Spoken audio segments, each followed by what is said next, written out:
தினம் ஒரு தகவல், தினம் ஒரு ஞானம். பத்ரிஜி என்ன சொல்றாருன்னா, டோன்ட் கிரை அப்படிங்கிறாரு. எதற்கும் அழாதே அப்படிங்கிறாரு. ஏன்னு கேட்டா, வலிகள் இருக்கத்தான் செய்யும். ஏனால் அந்த வலிகளை நாம் தாங்கிக் கொள்கிறோமா? வலிகள் அப்படின்னா மன உபாதைகள், உடல் உபாதைகள், எங்கேயோ போறோம், ஏதோ ஒன்று விஷயம் நடக்குது, அதனால வலிகள் அப்படின்னு மனதுல வலி அப்படிலாம் சொல்லுவோம். ஆனால் அது நமக்கு அதனால் அழக்கூடாது. அழுதால் நீ ஒரு முட்டாள் அப்படின்றாரு பத்ரிஜி. யோசிச்சு பாருங்க, அழுகை எதுக்கு அழணும்? என்ன இருக்கு? அதற்கான அடுத்த மாற்று வழி என்னன்னு நாம் யோசிக்க வேண்டும். அந்த வலியினால் நீ பாதிப்படைந்தால் உனக்கு ஞானம் இல்லை என்ற அர்த்தம் அப்படின்னு சொல்றாரு. எவ்வளவு விளக்கமா சொல்றாரு பாருங்க. ஞானம் ஏன் இல்ல?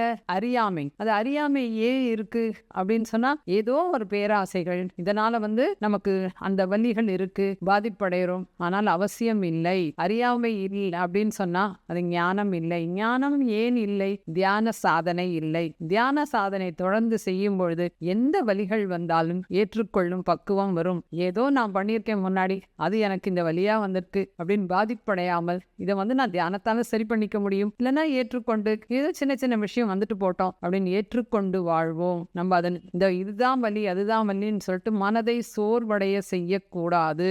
செய்தால் நீ அறியாமையில் இருக்கிறாய் என்று அர்த்தம், உனக்கு ஞானம் இல்லை என்று அர்த்தம். அதனால் நாம் எப்பொழுதுமே ஞான பாதையிலேயே செய்ய வேண்டும். அதுக்கு தான் நிறைய வீடியோஸ் பாருங்க, பத்ரிஜி வீடியோஸ் இருக்கு. நம்மளுடைய PSSMல நிறைய மாஸ்டர்ஸ் நிறைய கொடுத்துருக்காங்க ஞானங்களை. புத்தகங்கள் நிறைய வாசிங்க. இந்த புத்தகங்கள் வாசிக்கும் பொழுது நமக்கு ஒரு வழியுமே இல்லை. அவர்கள் வாழ்க்கையில் பட்ட கஷ்டங்கள் நீங்க யோசிச்சு பாருங்க. அந்த வாழ்க்கையில கிருஷ்ண பரமாத்மா படாத கஷ்டமா நம்ம பட்டுட்டோம். அப்போ நீங்க குந்தி தேவி படாத கஷ்டமா, அதெல்லாம் அவங்க வலின்னு நினைச்சாங்களா சொல்லுங்க? அதனால அவங்க பாதிப்படைதார்களா? இல்லை இல்லை. அப்ப நமக்கு கஷ்டமே இல்லை. அதனால் எதற்கும் பாதிக்கப்பட தேவையில்லை. இந்த ஞானம் வர வேண்டும் என்றால் நிறைய ஒரு 10 நிமிஷம் டைம் கிடைக்குதா, கண்ணை மூடி மூச்சை கவனிங்க. நமக்கு என்ன பண்ணணும் அப்படின்னு சொன்னா, அதையே நினைத்து கொண்டு மனதை குழப்பிக் கொள்ள வேண்டாம். மனதில் தேவையில்லாத குப்பைகளை வைத்துக் கொள்ள மனம் இல்லை. அதை அப்படியே தள்ளி விட்டுட்டு, இந்த வலி போனா போட்டோம், இது என்னால ஏத்துக்க முடியும் அப்படின்னு நினைச்சு பாருங்க. ரொம்ப சந்தோஷமாக இருக்க முடியும்.